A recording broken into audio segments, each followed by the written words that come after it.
And I do think that on the amateur side, we are definitely in a period of the game where there are way too many coaches and parents that are preparing the path for their kid as opposed to preparing their kid for the path.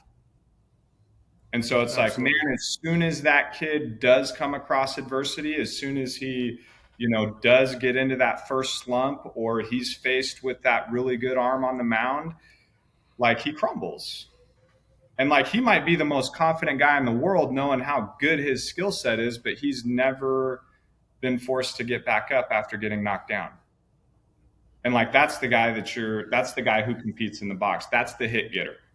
That's the guy who Mm-hmm. gets there and says, dude, I may or may not have my best shit today, but you ain't gonna beat me. Mm-hmm.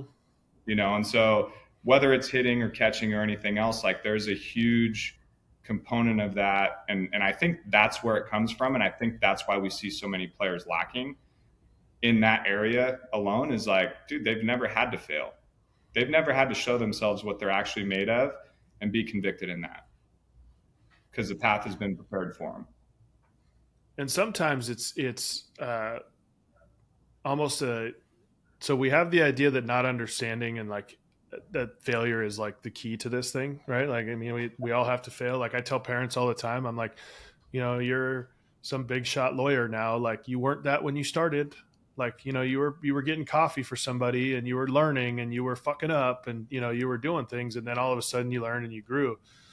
We want them to go through that same process and don't want to rob them of it. But there's sometimes also, I feel like we're maybe too accepting of failure as well, with the idea of like, hey, that's okay. That was a bad call. That's okay. You still have 95-mile-an-hour bat speed, so it doesn't matter. You're hitting 200. Like, you know what I mean? Like, there's still a part of it that I feel like we haven't really found the middle of how real good failure is. It's more the idea of like, don't let them fail, or like tell them it's okay and it's not their fault that they're failing. I think it's one and the same, and I think it comes from the same place, right? When you're handing out rings and medals to the second place team, right? You're not letting them fail. Like you're not letting them feel that. You're putting a band-aid over it because you're so petrified of those kids feeling something bad about what's going on. Like Mm-hmm. we're just gonna act like it's okay. Oh, hey, no, that's okay. That was a bad call. You're fine. That's not letting kids fail. Hey, man, why are you not swinging the bat there? Why are we not competing? I don't care if it was a ball off the plate. It's a high school game. What do you expect back there? Mm-hmm.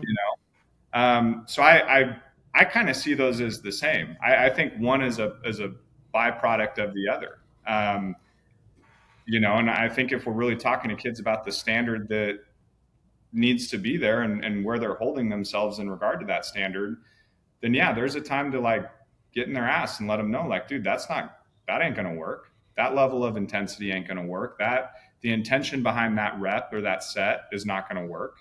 Um, I think if they're really getting after it and you do see that they're competing, and yeah, sometimes we're going to get some failure there because this is a game of failure. That's the time to say like, hey man, look, that was competitive, great effort, keep it there, right? Um, if you take that into the rest of your high school games, I think we're going to come out just fine. If you take that approach into the box the next 10 at bats, I think I love your odds. I think we're going to be okay. So I think there's maybe a different way to go about it, but I kind of see those things as, like I said, one and the same. If you enjoyed that, be sure to like and subscribe. We'll have a new episode for you every single Tuesday here on our YouTube channel and wherever you listen to podcasts.